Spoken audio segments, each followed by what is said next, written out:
So for starters, I taught myself how to play piano at a young age, and then at around 10 or 11, I fished a guitar out of a dumpster and kind of learned how to play it by ear. Tortured the hell out of my parents and my neighbors. Sorry about that. Many years later, I linked up with John Nistal, who co-produced this album, and we did 2 EPs under the moniker of Soylent Green. After taking a break from recording to focus on practicing for a few years, we linked back up and started to work on this album. Shortly after we started recording it, I joined a cover band called Grunge Garden. We performed 90s grunge and alternative covers all over Long Island, like bars and small venues and clubs and stuff like that. And after about a 2-year great run with those guys, I ended up leaving the band for reasons I'll get into later. And we finished the record, and now we're here. Shout out to my dad on this one. He exposed me to a lot of different genres of music, anything from like the Beatles all the way up to hair metal and anything in between when I was growing up. Anytime we went on long trips or I was in the car essentially. And it wasn't until high school that I got into 90s grunge and alternative. I can remember the exact moment. A friend of mine after school one day played Jar of Flies by Alice in Chains in its entirety on his iPod, and it was kind of like an epiphany moment. The heavens opened up for me. It was just... Nowadays I find myself going back to the 70s, like listening to all the bands that influenced grunge, but if I had to name a few specific bands which have been the biggest influences on me, I'd say Alice in Chains for sure, Budgie, great band, Fleetwood Mac, but the Peter Green and Danny Kerwin era, Smashing Pumpkins, Stone Temple Pilots, and that's just to name a few. So the short answer is strictly for the love of music, but on a deeper level, the cliche answer would be to express myself. I wanted to leave a legacy, a sort of image of myself that someday in the future might help someone along, or to get to know who I am, or rather who I was as a person by that point. As an introvert, I've always found solace in solitude, but too much solitude can be detrimental. So much so that at times I start to forget who I am anymore. Music has been this tool to kind of bring myself back and to put everything into perspective. I also wanted to capture that transition in life from youth to middle age that I'm kind of living through right now. From a writing standpoint though, it's easy to get caught in all of the tropes when you're writing songs. It's the love songs, the breakup songs, the oh look at me, look at how happy I am, how great my life is kind of song, but it seems to me that nobody these days writes about the human condition anymore. And that's something that I've always looked up to when it came to the 90s grunge bands, because that's what grunge was all about, emotion. The album isn't meant to be happy or to leave the listener with a positive affirmation of the future, but rather to come to terms with the reality of life and existence. It's a more cynical and pessimistic take on life in general. I hope that somebody listening can relate to it and maybe help somebody along, and if it does, then at that point it will have made all of this worth it. I took the Kurt Cobain route on this one and spent a few months jotting down words and phrases in an old notebook because I wanted to find a name that hadn't been used in a wide capacity like Soylent Green was, as well as a name that had kind of a deeper meaning behind it. I ended up settling on Chainstitch for a few reasons. First off, the word chain in Chainstitch is a homage to Alice in Chains, my favorite band. Second, I think of the word stitch in a medical sense because some of the music I write, I feel, is a way to close up some of the old wounds that a lot of us pick up throughout life. Third, if we put both of those words together, chain stitch, it's a sewing technique that uses little loops that are interconnected to hold things together, which is kind of a good metaphor for the cyclical nature of life, I feel. Essentially, Pale is my nickname in my circle of friends, and I feel that it's a good title for the album, considering the nature of a lot of the songs. It isn't a happy album, it's not supposed to be. So thinking about mortality or pain or the realities of life can very easily make someone turn pale. I've seen it happen before in different situations in life. So the dual meaning behind the title, I feel, is a nice touch. So up to that point, It had been well over a decade since the last time I tried to make any sort of physical art. I figured if everything so far from the songs to the album title had a deeper dual meaning, that it would only be fitting to have the cover art have just as much significance. It's based on a piece that I drew in high school that had a similar motif. As for the specific meaning, I'll leave that up to interpretation. It took about a month to draw, all freehand using one Uniball Onyx pen, and I wanted to keep it black and white to be in line with the overall feel of the album. The cover art for Mad Seasons Above was also a big inspiration for me as well. So initially the album was recorded at my co-producer John Nistal's studio, and I say initially because in the last few months of recording I managed to get my own studio up and running. The whole thing took about 2.5 years to record from start to finish, with 10 songs being done in John's studio and 4 being done in mine. And between the two of us there's about 500 to 750 hours worth of work, from recording to mixing to remixing and mastering. Both of our studios run on Pro Tools, so it was a seamless transition from his studio to mine. One of the best things about working on this album was recording with John, because he's a guru and the guy really knows his stuff. Even though we had worked on Soylent Green in the past, every session, even now years later, was a learning experience. Without his help and guidance, the album wouldn't sound the way it does, and I would still be miles back in terms of knowledge and experience. I'm not gonna lie though, there were some arguments and even some fights over those 2.5 years, but I feel that you need that friction in order to be challenged creatively, and that because of that creative tension, we got the best possible outcome in regards to how the songs came out. If I had to do it all over again, I would. I'm not going to say that I wouldn't change anything, but I wouldn't change anything. So we used a wide variety of instruments between our two studios. In John's studio, we used his superb collection of electric guitars. He's got Les Pauls, Strats, Tellys, as well as different bass guitars, hand percussion instruments, mics, and a whole slew of sound equipment that we ended up using. In my studio specifically, we used an acoustic bass, a Fender Jazz bass, a Keylab 88 synth, another Stratocaster, but there are 2 instruments from my studio that would show up on every track, some just one, some both. The first one being my Yamaha Air acoustic guitar, and the second being my Epiphone Les Paul that has some pretty serious modifications to it. In addition to replaced pickups and some rewired internals, I had a magnet in the neck pickup reversed to give it a more out-of-phase sound, and essentially give it the same flaw that Peter Green's legendary Greenie had. Most of the solos and most of the distortion guitar that you hear on the album was done with this specific guitar.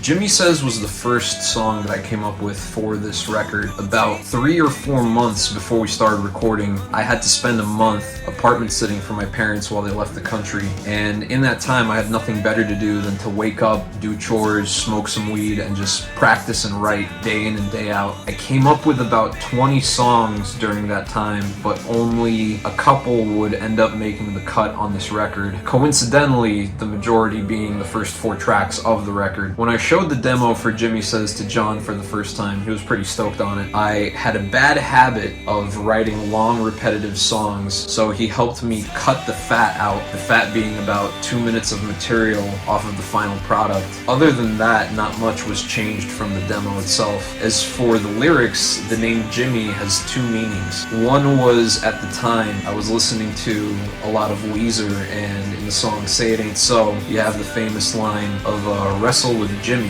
So that name was kind of rattling off in the back of my head. The second being that the song itself describes a dialogue with my conscience. So what better name to use than Jimmy, considering Pinocchio's conscience was Jiminy Cricket. I was pretty deep into smoking and drinking, often at the same time back in those days. So it was only fitting that the song should convey the type of internal struggle that I would have with myself over and over again.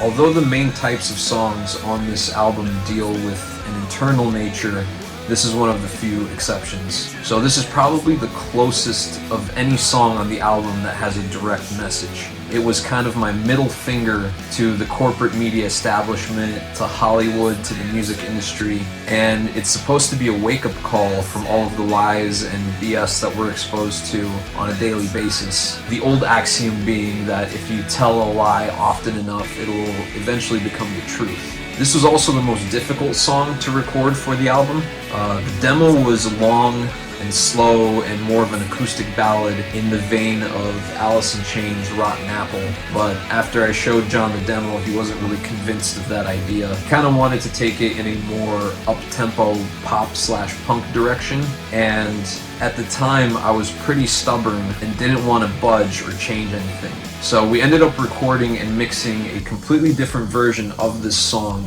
in a lower key, and I ended up scrapping it entirely. John took the reins afterwards, and we did it from scratch, and he produced it into what it is now, which came out great, I think. Initially, he played the rhythm guitar all the way through the track, and only had me playing the bridge and the outro solo. But when we finished mixing it, I felt that it was a little bit empty. At the time, I took a good 2 or 3 days to come up with a dueling rhythm which would give it a fuller sound, and after that, I feel it was perfect, so we left it as is.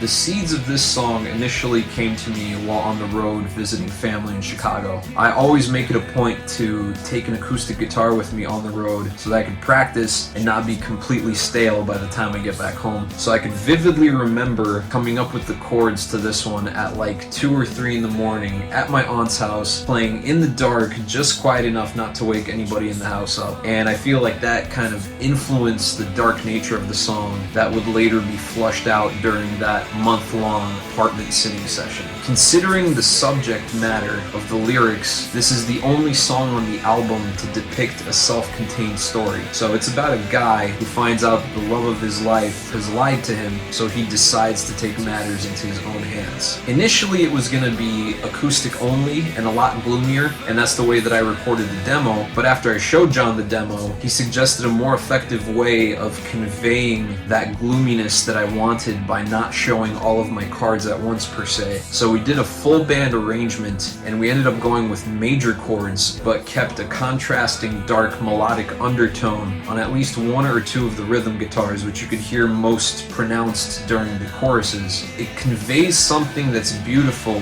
but gives the impression that not all is as it seems. Of particular note, this track has the highest vocals that I've ever recorded, which are in the second half of the last chorus, and I feel that it's easily one of the strongest songs on the album.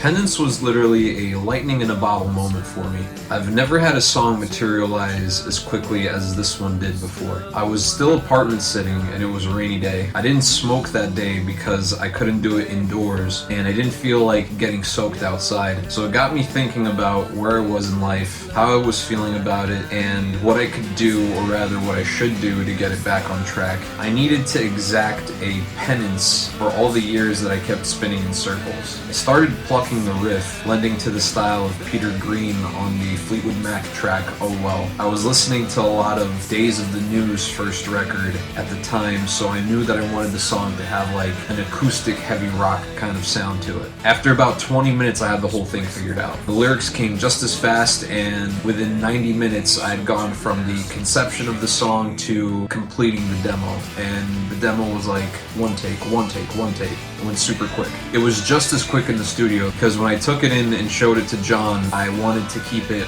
1 for 1 with what was on the demo. John was a little apprehensive towards it, but it came out great. He recorded it super quick, and he did make the great suggestion of adding a sitar towards the end, as well as adding the spoken word bit in the bridge in the style of Jim Morrison, because he's a really heavy Doors fan. I used a line for that I came up with years ago visiting a place from my childhood and finding it empty. When I got the final mix weeks back, I actually shed a tear or two, and for me it was kind of like a Robert Plant Cashmere moment. It is definitely one of my favorite tracks that I've ever recorded to date.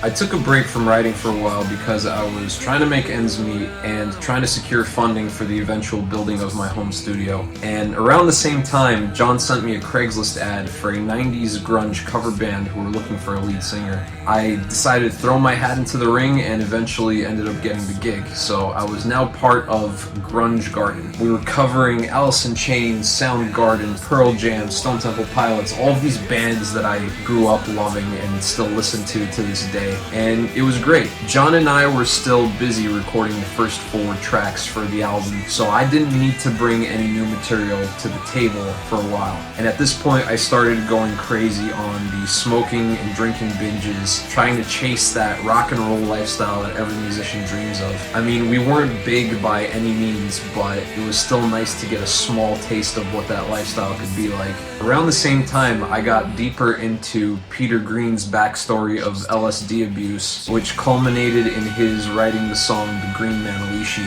and I decided that I wanted to create my own version of that song. I wanted to keep going in this rock and roll lifestyle, but the little voice in the back of my head kept telling me to run. The demo was longer and more depressing, as most of my demos usually are, but John expertly helped me to cut out all of the BS as usual, and this became the first song where I could really challenge myself in terms of upping the tempo, the speed and composition of the solo, and I'm pretty proud of how it came out. The song turned out to be a turning point for things to come, a proverbial storm on the horizon, one could say.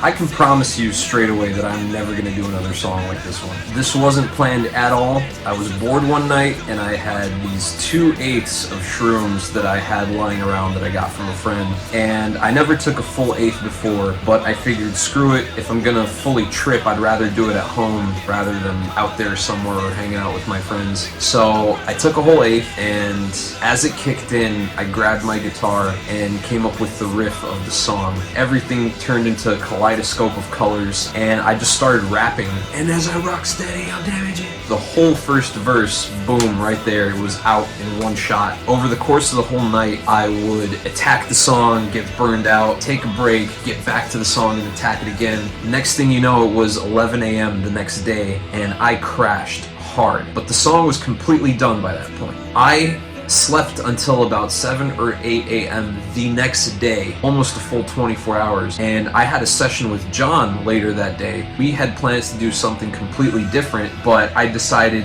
screw it. I ended up taking the second eighth on the way to the studio. By the time I get there, it's kicking in and I'm tripping again. I burst through the door. I started acting like a lunatic. Do this, do this, do this. We did the whole song from start to finish in that one session, except for the solo. It only took like 1 or 2 takes per track. Like bass, done. Rhythm guitar, done. Distortion guitar, done. It was just boom, boom, boom, boom, boom. It was crazy. So yeah, I'm never doing that again. And this was like the side quest of the album.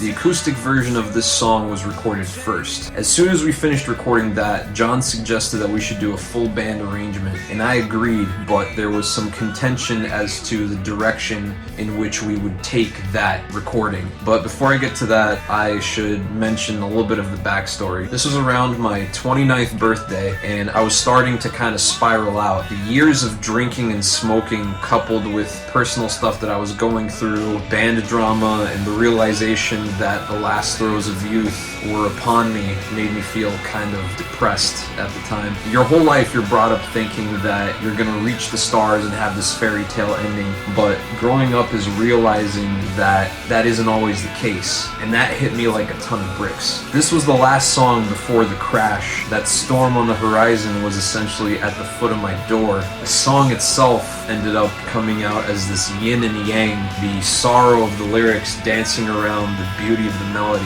and it's hard for me to listen to because it brings me right back to that point in life, right before everything took that hard right turn. Now we're in the studio, and John wanted to record it as an 80s style ballad, and I was reluctant to add any more crap onto the pile that was my life at the time, so I kind of went with it. We did an entire mix, like with Fade Away, that I decided to throw away. I kind of had a tiny breakdown when I finally got that mix back, and it was just like, this is not the way that I wanted it to come out. We decided to attack it from scratch, and I kind of took the reins, and the second time around I poured my anguish into the track, and in doing so I feel like I sold a small piece of my soul, but at this point I wouldn't have had it any other way.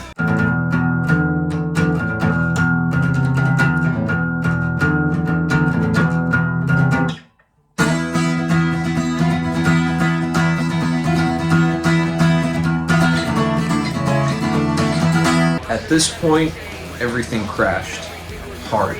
At the last gig I did with Grunge Garden, we had just finished playing a set, and as soon as I got off the stage, I collapsed and thought that I was gonna die. My careless lifestyle caught up with me, and I eventually ended up getting carted away in an ambulance and taken to the hospital. I had to quit the band and take a long break, not just from music, but from everything. I didn't even know if I was gonna finish the record. It was a rough adjustment to sober living, cold turkey, but in hindsight, I feel like it was God's way of telling me that playtime is over. 30 was right around the corner, and it was time for me to get it together. I Am was the first song that I recorded with John after the event. However, considering everything that's happened, the lyrics fit super well with what I went through. The crazy thing is that I'd actually come up with this song months before 29, and it was as if my subconscious knew what was going to happen and was kind of giving me a warning. It was good that John and I had that break as well, because as I mentioned before, there was some contention on some of the songs. The last few songs, literally some sparks flew between us, but when we came back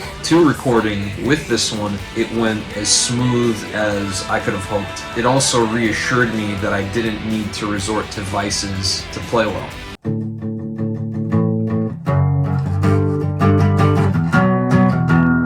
Even though I Am was the first song that I recorded with John after the event, it wasn't the first song that I recorded after the event. Thankfully, a few weeks before it happened, I got enough money together to finally build my own studio. But before I went back to recording with John, I wanted to test myself, and after 2 months of picking up the pieces, I decided to mess around with the new studio and recorded a few covers. I wanted to test myself and see if I still had the gift of music or if I had lost it with sobriety. Fortunately, my playing hadn't diminished. What I did lose was the ability to pluck song ideas out of the ether. It's harder for me now to come up with new ideas from scratch, but thankfully I have tons of material that I'd come up with in the years prior that I could build upon. But that's not to say I don't come up with any new ideas at all, but they're just way more infrequent than they used to be when I was on all of those substances. For the last cover of that group of covers, I wanted to record something acoustically with every aspect of the track being mic'd. There was zero automation with this one, and I figured what better song to record than my favorite song of all time,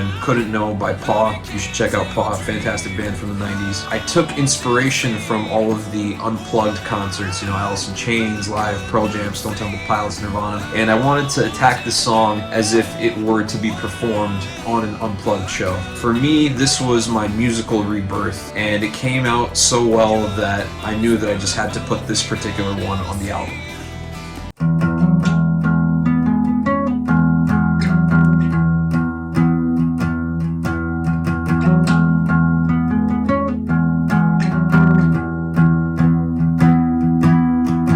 So by now, things were sort of getting back to normal for me. I was recording with John again, settling into this new life, and working in my own studio like I'd always wanted. We were also coming up on the 2-year mark since we started recording the album.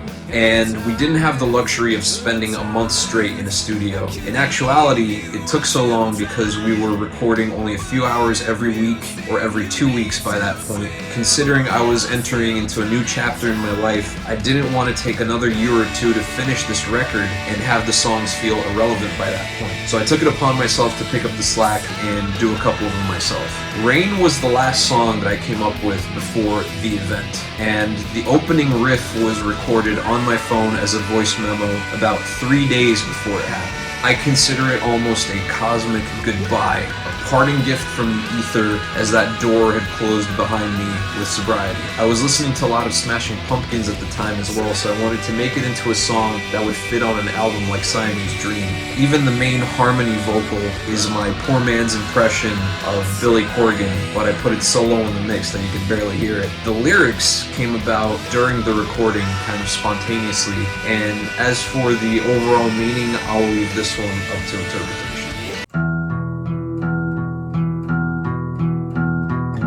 I came up with the idea for this one way back in the Soylent Green days. I've always told John that at some point I'd like to do a Pink Floyd style song, but he was always a little bit apprehensive towards that idea. So now that I had my own studio and was recording my own material, I figured what better time would there be to experiment with this than now. The lyrics on this one are probably the most poignant on the album, considering everything that happened to me. It was a letter to my younger self in a way, a warning to avoid all of the pitfalls that I'd gone through.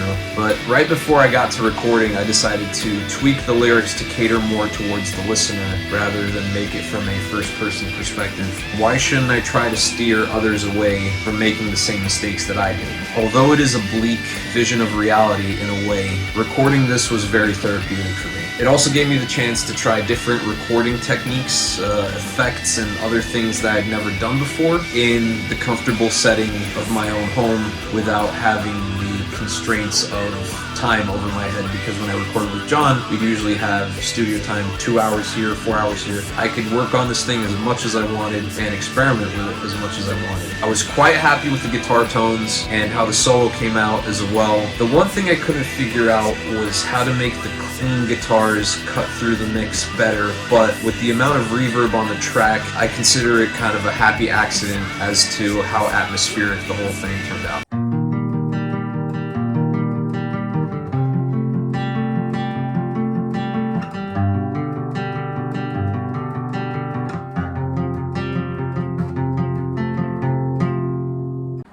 Oh man, so this is the only love song you'll probably ever hear out of me unless I fall in love again. And I know I was bashing love songs in one of the earlier questions. Corny, right? Cliche, right? But I feel like this one came from a genuine place. Let me explain. So the first version was written years ago. It was about a girl that I had fallen in love with. You know how the story goes. We were friends at the time, then I caught feelings, and then I became borderline obsessed with her. The only problem was she didn't know how I felt. So I figured, what better way to express my feelings than to do it in song? Corny, right? So up until that point, I had zero experience in writing love songs. But John had some experience. I brought this riff that I had come up with, and we co-wrote this song, and we were in the process of recording it, but I ended up having to shoot my shot before we were done. And what ended up happening was I got shot down in flames. I ended up scrapping the song. For years, it was in the depths of my phone. I never listened to it again, but now that I had my own studio, I figured, why should I let this riff go to waste? So I recorded the version for this album completely from the ground up, save a few small elements in the bridge and the riff itself. She never heard the first version. She probably will never hear the second version.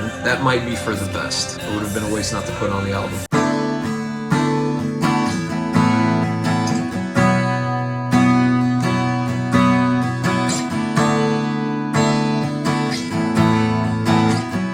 There isn't much I can add to this one besides talking about some of the technical aspects of the recording, since we already discussed the origins of the song when we talked about the version of it that appeared earlier on the album. I can say that this was recorded first, before that one, and this was done in John's studio, and like with the song Couldn't Know, this was done with zero automation. This was also the only song on the album to be recorded without a metronome. I ended up playing a rhythm guitar all the way through, doubling it, and then working every additional track off of the previous tracks. In my initial demo for the song, I had dueling leads, which I decided to keep on this version as well. You can hear them in the intro and main solos, as well as from the second verse onwards, except for the choruses. Specifically, they come together to harmonize. You can hear one go high and one go low. The bass on this track was also played more as a melodic lead guitar rather than a bass and playing it straight, so it adds another dynamic of fullness to the song if you really listen to it. The lyrics are also slightly different from the other version in the choruses, and I feel like the song is a nice callback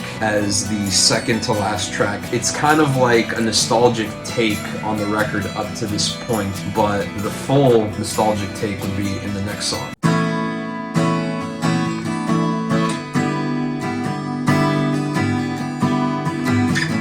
So this is it, the end of the road.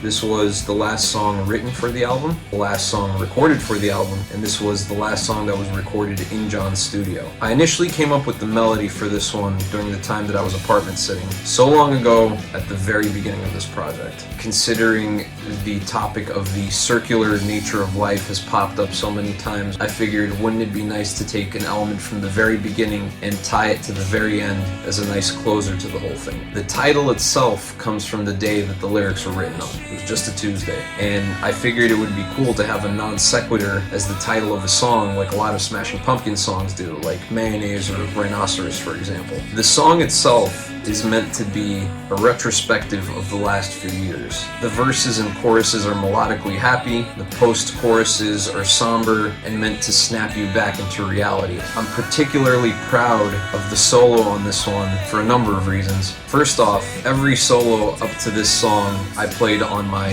modded Epiphone Les Paul, but John suggested that I use his American-made Gibson Les Paul as a contrast, and since this was the dawn of a new chapter in my life, I figured that it would be poetically fitting to have a different sounding guitar doing the leads. I feel as if the culmination of everything I'd learned from a technical perspective, as well as all of the emotion that I had poured into the album, was exemplified in that 20 to 30 second long solo. And adding to that, the song itself ends on the most fitting words possible, the end. And that was all she wrote. The album was done. When I was a freshman in high school, on day one, my science teacher spoke a phrase that has stuck with me since then and will probably stick with me until the day that I die. And that phrase is that life is hard and then you die. No, I'm not saying to give up, of course not. Just the opposite. The point is that life is going to throw things at you that you won't expect or be ready for. There are going to be happy times, of course, but there are also going to be tough times, for sure. But if you're sheltered your whole life from that pain, you'll be much more prone to falling to pieces at the moment that something doesn't go according to plan. Reality is just that, reality. If you can recognize the laws that govern your existence, then it will also give you the power to appreciate the good times that much more. And life becomes so much more beautiful in recognition of how fragile and fleeting it is, and that there is beauty in pain in its own right. And I hope that this album as a whole was able to convey that same feeling and that same message. So I've got a lot of plans, for sure. I've got enough material in the pipeline for at least half a dozen more albums, but that's in the long term. In the short term, I will definitely be releasing a companion EP of the demos I've mentioned prior for half of the tracks that have ended up on this album, and I might film another music video or two. I don't know, that bit is up in the air. I'd love to do music full time right now, but it's not paying the bills. And at some point, too, I would like to revisit all of my Soil and Green era stuff and re-record those tracks and make those an album in its own right. So far, I've already retracked all of the drums and some of the bass, but I'm not sure when I'll get around to finishing that. But like I said, a lot of things are in the mix right now. I definitely would like to get some new material out as soon as possible though, so you could stay tuned for that. A special thanks to John Nistal, my co-producer, my musical mentor, for helping to get this thing off the ground and for helping me to find my way musically and for teaching me as much as you have over the years. I would not be here today without you, and I can't thank you enough for everything that you've done for me and taught me over the years. I love you, man. Thank you to my parents for putting up with all of my noise making over the years. Love you guys as well. A special thanks to all of my friends who have been supportive in my musical endeavors over the years. Thanks to my former bandmates in Grunge Garden for all of the experience and all the good times. I wish you guys the best in the future. And thanks to all of you who have given the album a listen so far, and to all of you who will give the album a listen in the future. And until next time, God bless, take care, and goodbye.